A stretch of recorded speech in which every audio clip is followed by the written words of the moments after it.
Look here, brother. A little bird. Looks like a fledgling Charmony dove. But Charmony doves don't live here. So how did this little bird get here? Maybe its parents abandoned it? It looks weak and frail. Why don't we find something soft and make a nest for it? This place is too dangerous for a fledgling. Let's take it with us. We can put it on the wooden shelf in front of your window. Okay. A bird like that must have a beautiful singing voice. But where will it live? I'll ask the family head to build a cage for it. A cage? Then it won't have the freedom to fly, right? Let's see. What is it that has captured the attention of the two best interpreters of the Great One? To the point that they've forgotten how to enjoy their dessert. Oh, poor little thing. Doesn't look like it's doing well. Do you want to rescue it? I do. But I don't want to lock it up in a cage. Why? Even if it's small and not fully feathered and can't sing, it didn't come into this world just to be locked up in a cage. Birds belong to the sky. That's quite the romantic idea. And what about you, a young scholar? Do you agree with your sister? I think she's right. But if we leave it out in the wild, it won't survive for more than a few days at best. Ah, I see. It seems our little scholar is still a bit unsure. Well, let me tell you youngsters a story. As you probably know, Charmony doves can fly through the air. When they fly really high, the friction caused by the flapping of their feathers against the atmosphere creates amazing lights so that they look like shooting stars. We've seen this spectacle so many times that we think it's just something they can naturally do. But that's not the truth. Their radiant display is the result of countless struggles against nature over generations. Their ancestors were too weak to survive on the ground, so to escape predators, they started seeking new opportunities in the air. After countless attempts by many generations, one of them finally figured out how to fly. It soared into the sky and never looked back at the ground again. So, you mean birds aren't born to fly, but they find a way to do it through their determination, right? Well, that's an idealistic way of putting it. So, what are your thoughts, Sunday? I think people believe birds are meant to fly because they've never seen those birds crashing to their death. That's an interesting perspective. So, have you decided what to do with the bird now? For now, I'll keep it in a cage until it can take care of itself because I want it to live, no matter what. Well said, kids. It seems each of you has found your own answer. Your insights are truly remarkable. And I hope they come true in their own way. We will take good care of it, won't we, brother? Yeah, but Mr. Gopherwood, there's one thing I don't quite understand. And what might that be, my son? What if this little Charmony dove never learns to fly in the end? I mean, if there are fledglings in this world that can never fly throughout their lives, should we let them go back to the sky, only to see them crash to the ground and die? Talking in your sleep, Birdie? Time to wake up.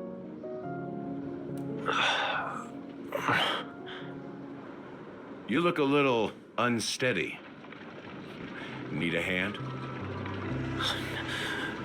I'm still alive? Yeah. Happy about that? Where is Robin? Tell me, now. I knew that was going to be the first thing you'd ask. Don't worry, your sister is here, safe and sound. She's probably walking around the streets now. If I were you, I'd be more worried about myself. After all, right in front of you is the guy who just stabbed you in the chest with a dagger. If you wanted to kill me, you wouldn't give me the chance to speak. Just tell me your demands, lackey of the Watchmaker. So, you figured out who I am, huh?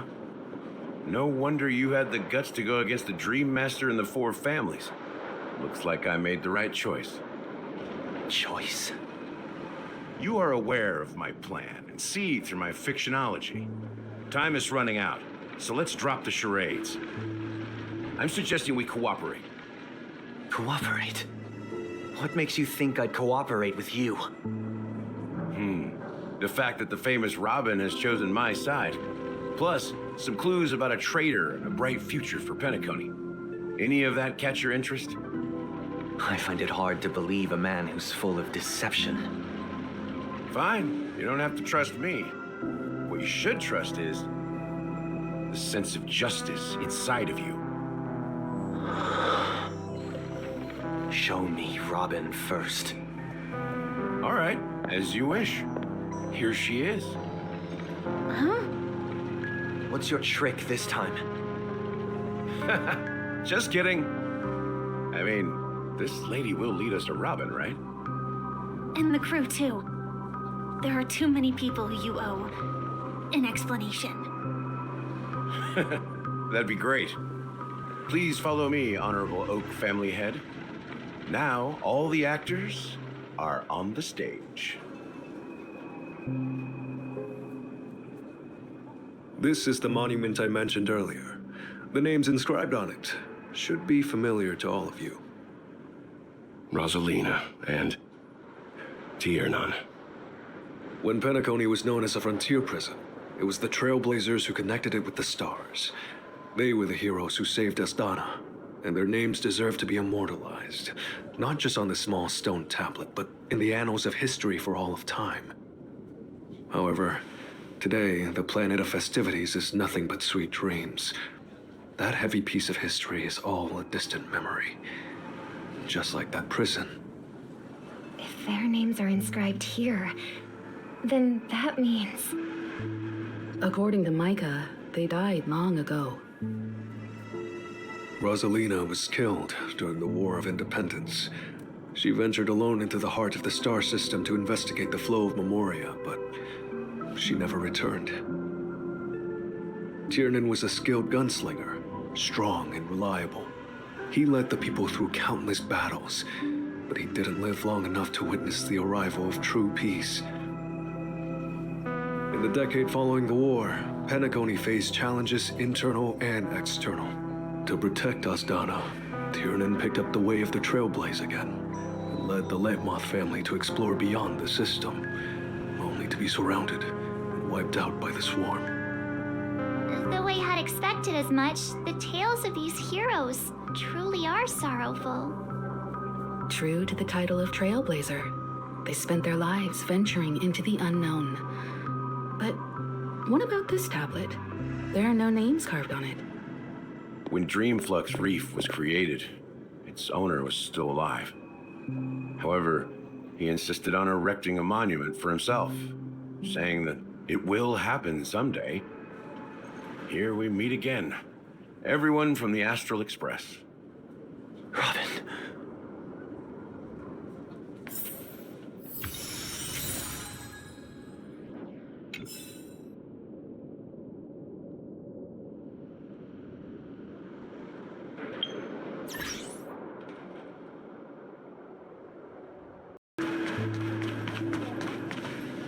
Brother. There's no need for words. You're safe, and that's all that matters.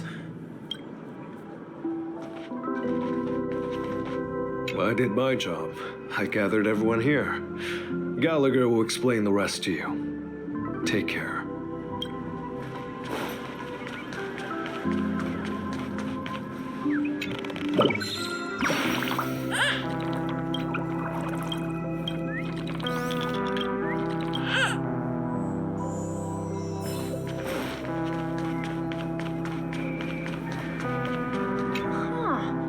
The atmosphere sure is livened up with all these people in here.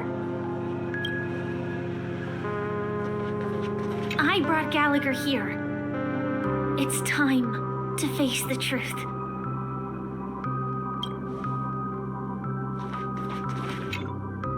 I promised to give the siblings some privacy, so let's talk about our business first. That sounds sensible enough. Since you went through the trouble of gathering the family heads, the crew, and the Stellaron hunters, I'm guessing you have something important to say, Mr. Gallagher?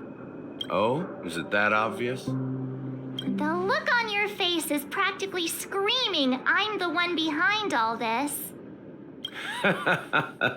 You're right, Mr. Yang. It is indeed time to come clean on everything. The siblings already know what they need to, and they've made their choice. But you, Nameless, arrived a bit late. So it's only fair that I answer your questions.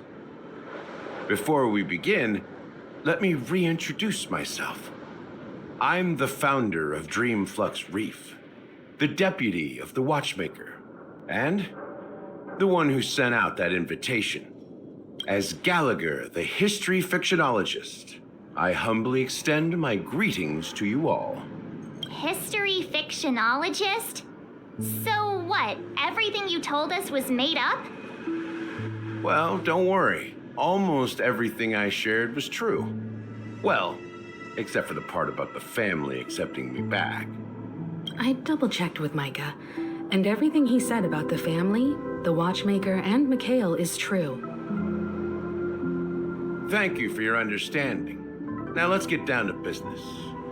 I'm sure you're all wondering why I went through the trouble of setting up this battle for the legacy, inviting different factions, stirring up a ruckus all over Penacony. Well, it all boils down to something very familiar to all of you. The Stellaron. The Stellaron? But how is that possible? Penacony is a free-flowing interstellar hub. There are no signs of contamination whatsoever. You're totally correct. So, care to take a guess at what that means? I wish that were the truth. But if that were the case, I wouldn't have invited all of you. The sweet dream doesn't come out of thin air.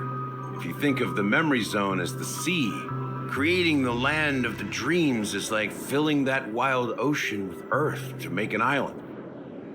To achieve this feat, without the help of an emanator of remembrance or enigmata, the only way is to use a Stellaron. And that's not something you can achieve with a simple wish.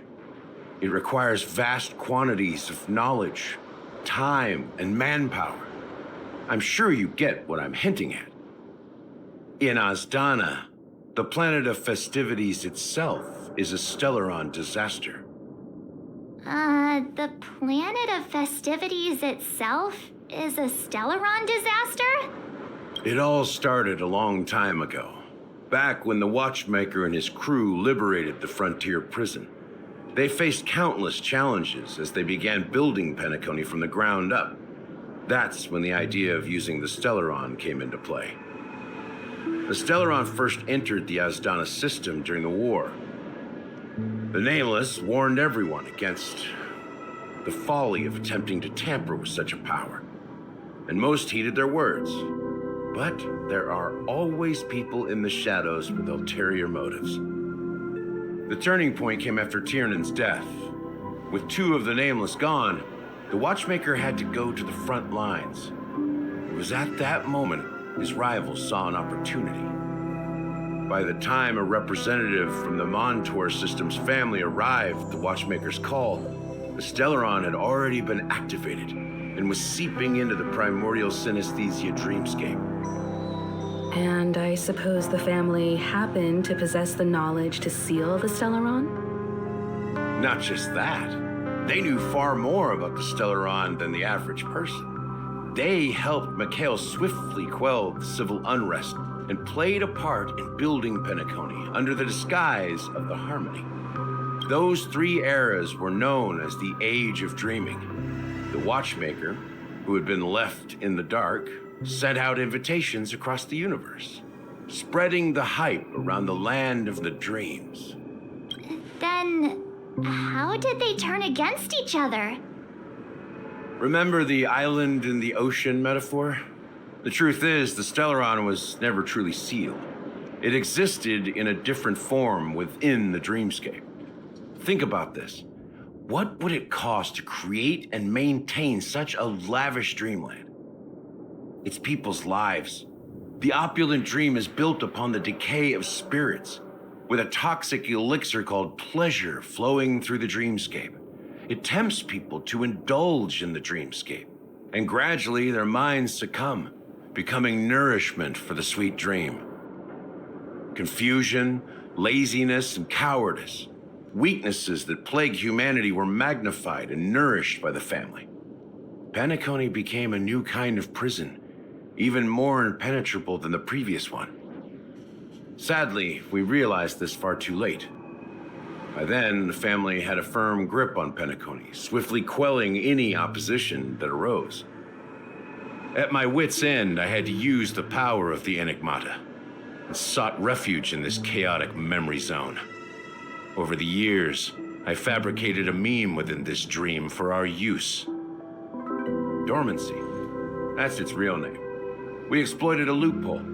You see, regular people can't fall asleep again while they are inside the dreamscape. So this is the true meaning of the impossible.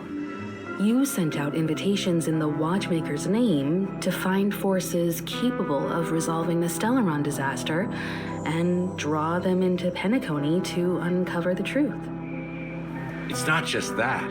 Above all, I wanted to see what happens when the major factions engage in a struggle for the legacy. Since this is the Watchmaker's first announcement in decades, the traitor within the family is bound to reveal themselves. So, the legacy is just a facade. If you want to consider the Stellaron as the legacy, I'm totally fine with that. If that's the case, where is the Stellaron now? That's a question for Mr. Wings. The Stellaron is still under the family's control, and as the head of the Oak family, I'm sure he holds all the answers.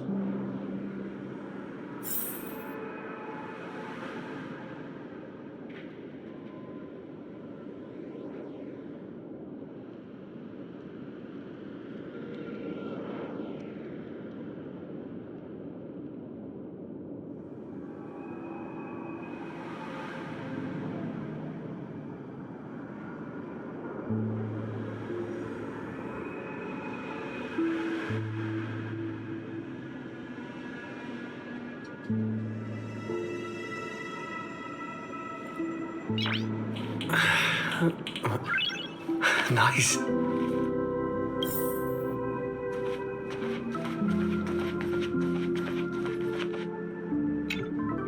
Are you done talking?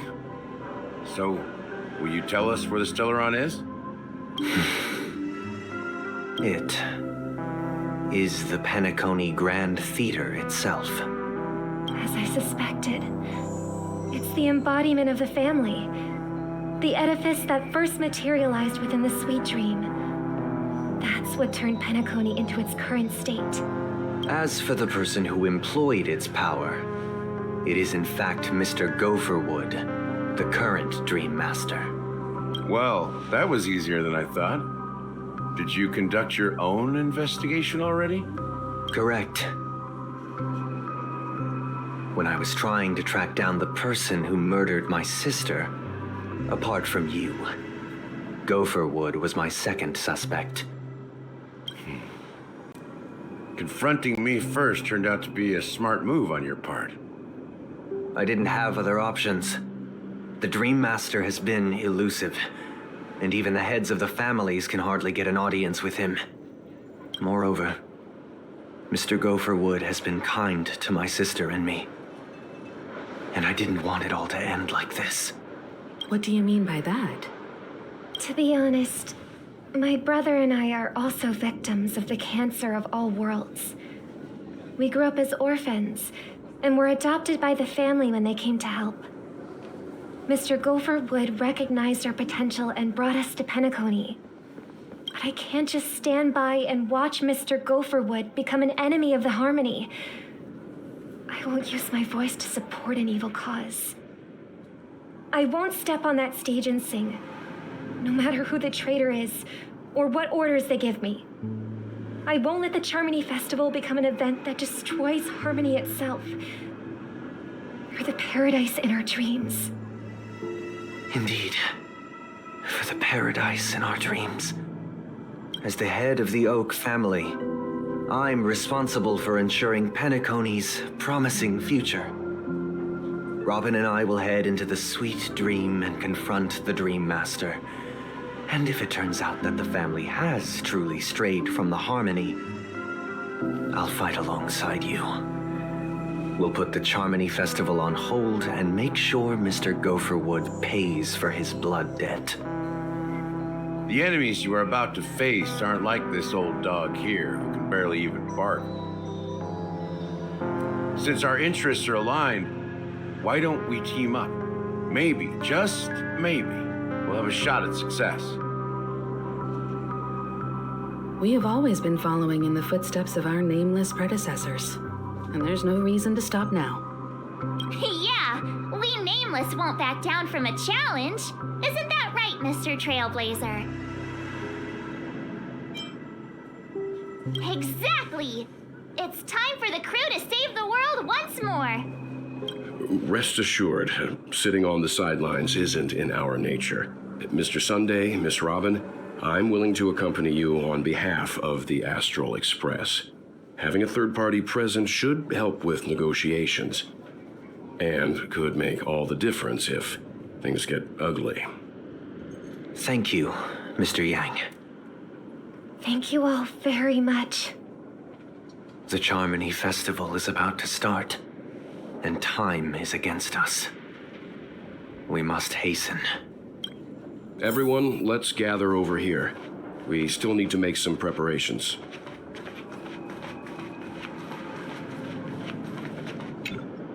I may have been quick to step up to the plate, but confronting the Dream Master could be a very dangerous affair. Huh? Even you're saying that, Mr. Yang? How powerful is that Dream Master? He's the leader of the families of Penacony, and he has the entire power of the Harmony behind him, not to mention the Stellaron in his possession.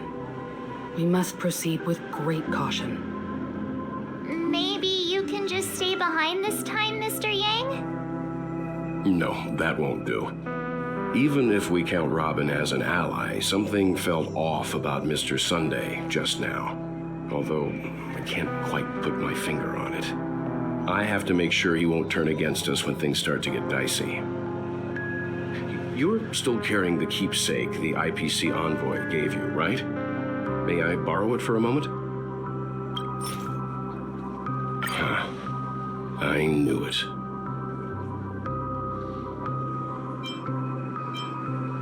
As I suspected, this chip Aventurine gave to you is actually a miniature transmitter.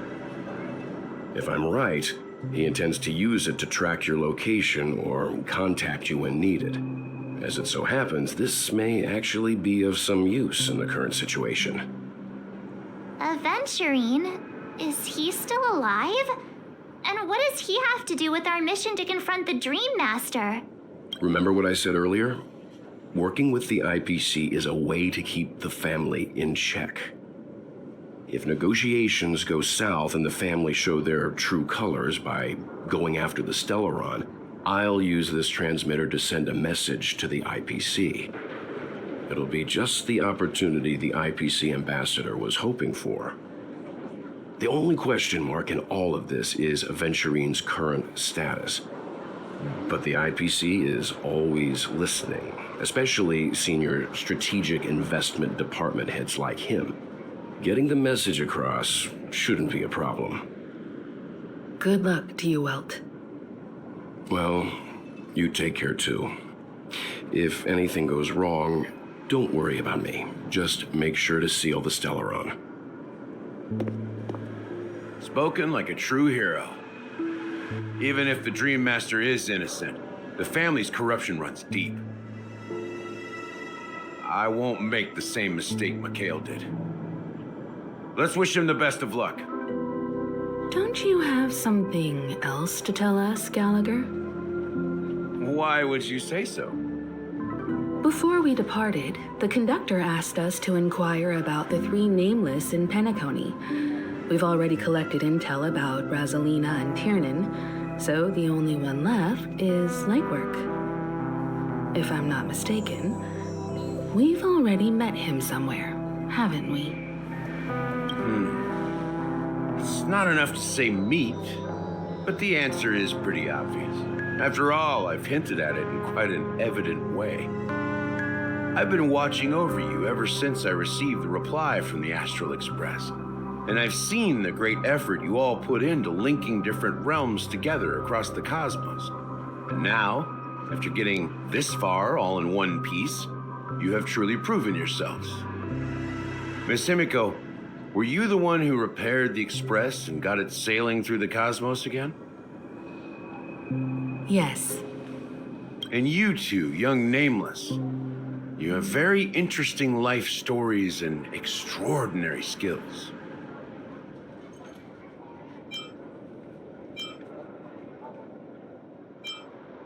What? Hey, you can't just make up titles like that. You're full of energy. Please send my regards to the conductor, Pom Pom. Please let them know that their friend has fond memories of his time aboard the Express, which he reminisces on every time he has a good drink. As for the last Nameless, he embarked, disembarked, and embarked again, traveling in a great circle, ending up back where he started. On his deathbed, he told me to find the Astral Express and deliver an invitation to the future Nameless. He left behind a special gift, a true legacy. Something that belongs only to the successors of the Trailblazer. Come with me. Now is the time to reveal it.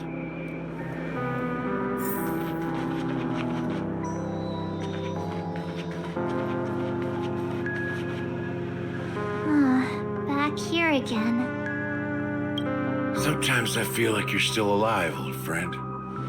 Like you've still got so much to say and do. I've kept my promise, brought the future Trailblazers you've waited so long for. I don't know why you were so obsessed with that train, but I remember your last words. Don't let us down, old man.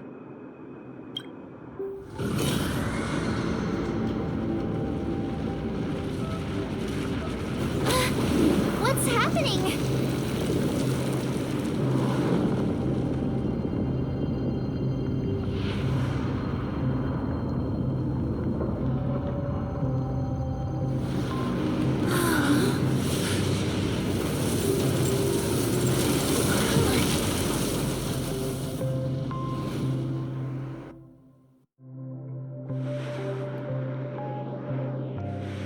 Go ahead. His resting place lies in the garden up ahead. The first and last Nameless of Penacony. Mikhail Char Legwart, the Watchmaker.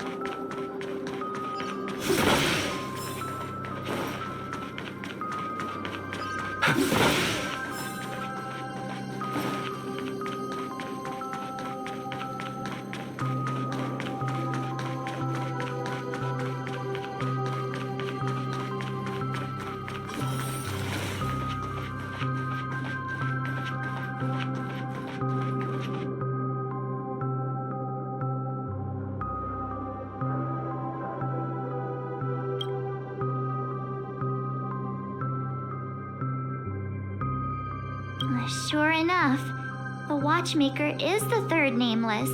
Even I could guess that one. The legacy he left behind was a dream bubble. I believe inside that bubble, there's something that holds meaning only for the nameless.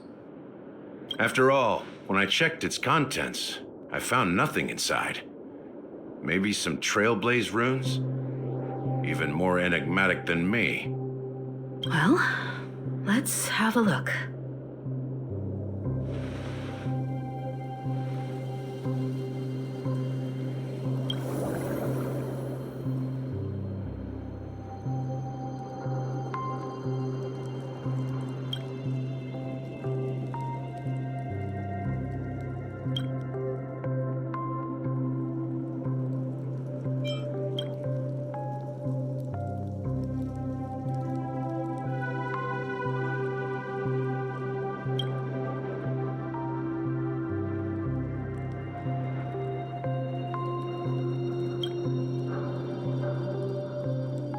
Wait, what's going on? Seriously? There's nothing inside this dream bubble? How could a dream bubble be empty? Just as I suspected. That old man always had this strange belief in the nameless and the Trailblaze. And I never understood where he got that confidence from. Especially since he never managed to get in touch with the Express while he was alive. I could never figure out what was going on in that old man's head. But this empty dream bubble is so typical of him. He was always full of weird fantasies and incomprehensible romanticism. That mischievous old man. Well, I didn't expect him to leave anything concrete behind anyway. Don't think that's the case, Gallagher. I'm sure Mikhail has left us the most precious thing of all. Don't start getting all philosophical on me, all right? Just as Mikhail believes in the nameless of the future, we unconditionally believe in the nameless of the past. How could they leave with regrets for the future when they were ready to dedicate their lives to the land they loved? There must be something contained in this dream bubble. It's just we haven't figured it out yet. You also have faith in the Watchmaker, don't you, Gallagher? Well, I'm a follower of the Enigmata. My philosophy forbids me to have faith in anything. That's why I understand what faith means in the path of Trailblaze. And I also want to know what he left behind. I'll leave it to you guys then. Can I borrow your pet? I need to make a trip back to Golden Hour and check something at the Dreamscape sales store. It's for Mikhail, and for the future of Penacony.